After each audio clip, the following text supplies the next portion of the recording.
আজ হচ্ছে ইলিশ ইলিশ আর ইলিশ। আমি বানিয়ে ফেললাম ভাতটাকে প্লেটের উপর সুন্দর করে সাজিয়ে দিলাম। আর ইলিশ মাছ মানে কোনো কিছুই ছাড়া যায় না, তাই আমি ইলিশ মাছের তেলটাও দিয়ে দিলাম ভাতের উপর, আর দিলাম কাঁচা লঙ্কা।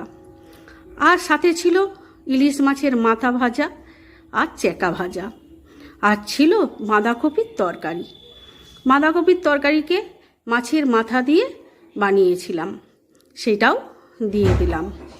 আর সাথে ছিল কাঁচা মাছের ঝাল, সর্ষে দিয়ে কাঁচা মাছের ঝাল বানিয়েছিলাম।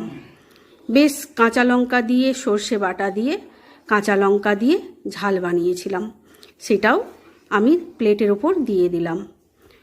তোমাদের খেতে যদি ইচ্ছে করে চলে এসো, পাশে থেকো, ভালো থেকো, প্লিজ পাশে থেকো।